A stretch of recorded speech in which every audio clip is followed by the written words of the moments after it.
You're boring your employees and it's costing you millions.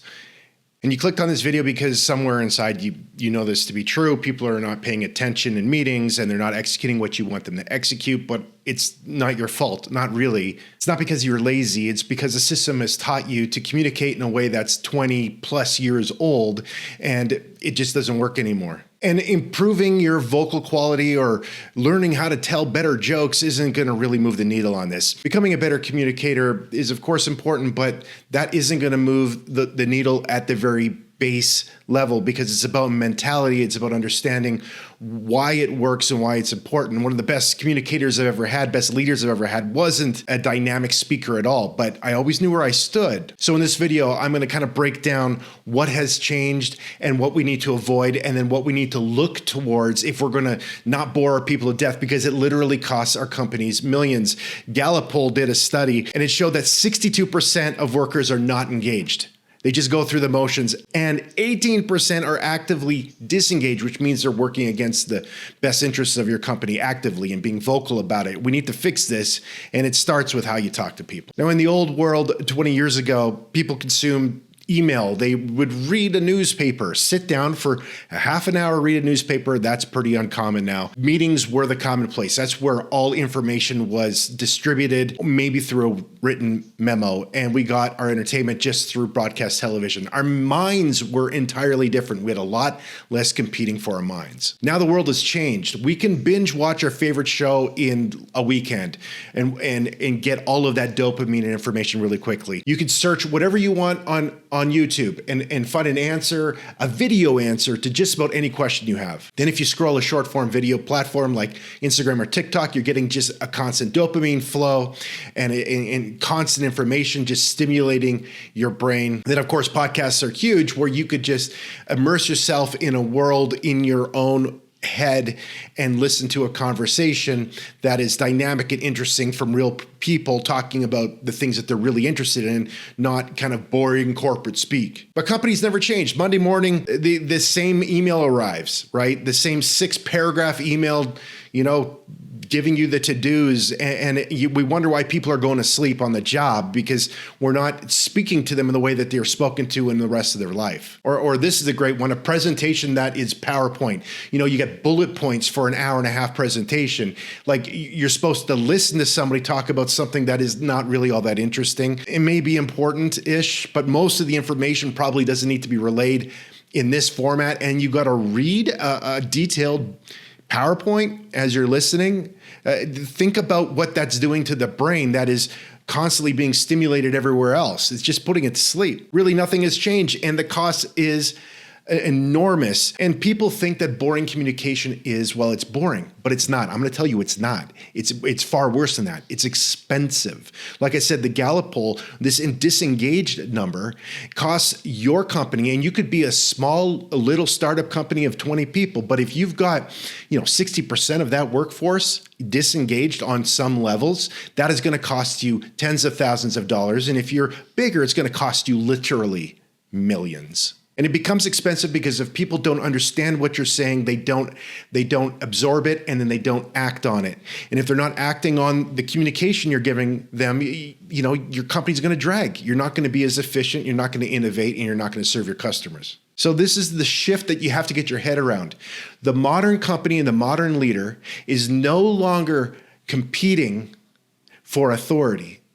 You're no longer trying to establish your authority. You're competing for attention in an extremely noisy world. And that noise absolutely comes into the walls of your business. And you need to hear me on this. I am not accusing you personally of being somehow incompetent at your job. This is the way we've been trained. Think about your boss and the way that they've talked to you. Think about your previous CEOs and the way that they've communicated. Go to any corporate event and listen to how they're talking to you on stage and ask, is that how normal people talk?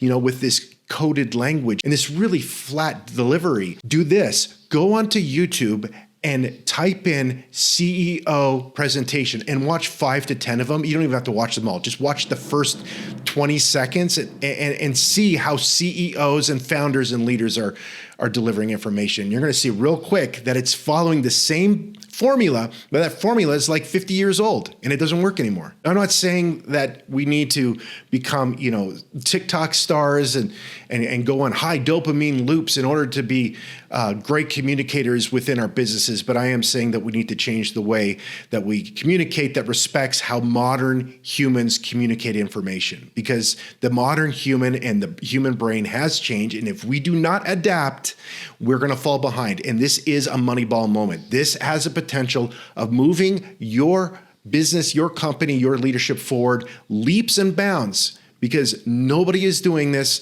and it could really move the needle for you. Here are a few attention killers that you may do, or at least you've observed, and let's avoid these. The first one is you sound like a lawyer. It sounds like the legal department wrote whatever you're saying in a meeting or from stage, and it's just so freaking boring.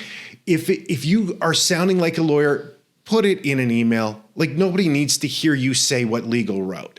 It's not moving the needle for anybody. Nobody's going, oh, I'm going to totally remember these talking points that sound like they're just being very protectionist. The second is we hide behind weak corporate speak. These corporate phrases and language, we really need to optimize the team to better integrate AI so that all the key partners are all, on the same page and leaning into it. What does any of these words mean? It's like corporate speak. You're trying to transform people to move differently, but you're speaking in a manner that is literally protecting you. We have to learn how to become direct again as communicators if we want to cut through all the noise, and corporate language is noise. The third killer is you make it about yourself.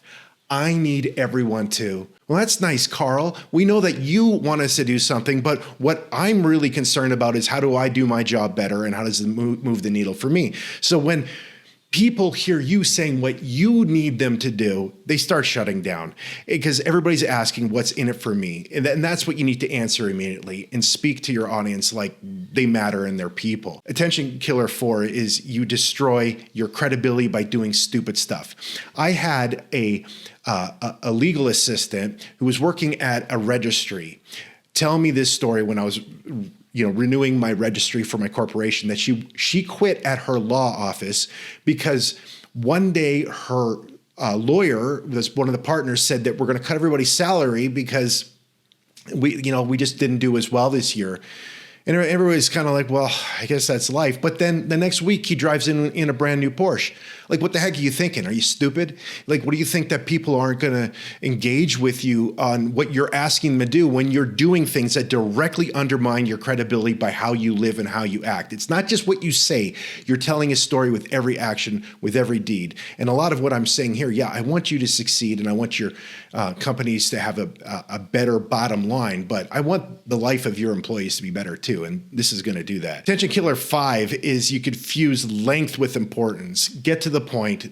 If you've said it once, don't repeat it millions of times. I have to learn this when I deliver YouTube videos.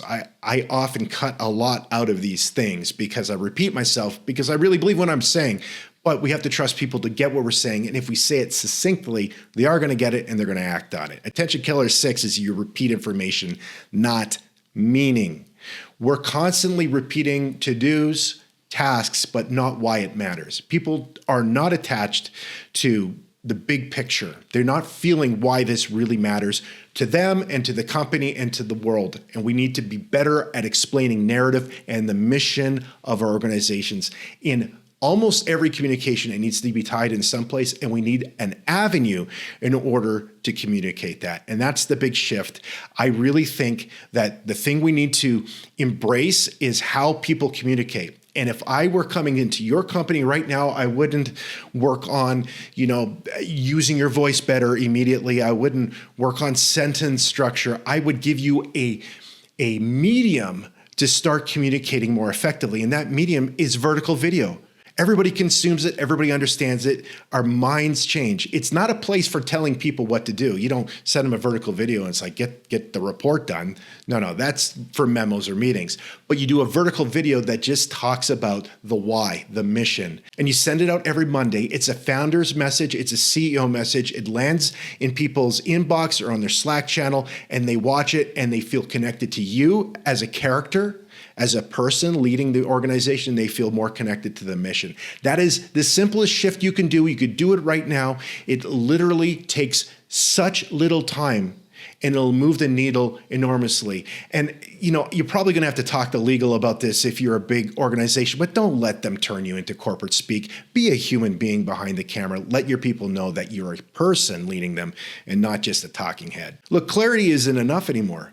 Clarity has to survive attention, and our attentions are being stretched in a million different places, just in the tasks we have to do at work, but then all the competing things, like just that little phone that sits on everybody's desk has a whole universe that could be accessed at any moment. Hear me, you don't have a communication problem, you have an attention problem. And we're going to keep unpacking this so that you become a more effective communicator with your organization, and your organization gets on mission and gets done what it needs to done, and you go to the goals and dreams that you have in mind, and your employees' lives get better as well. We'll see you next time.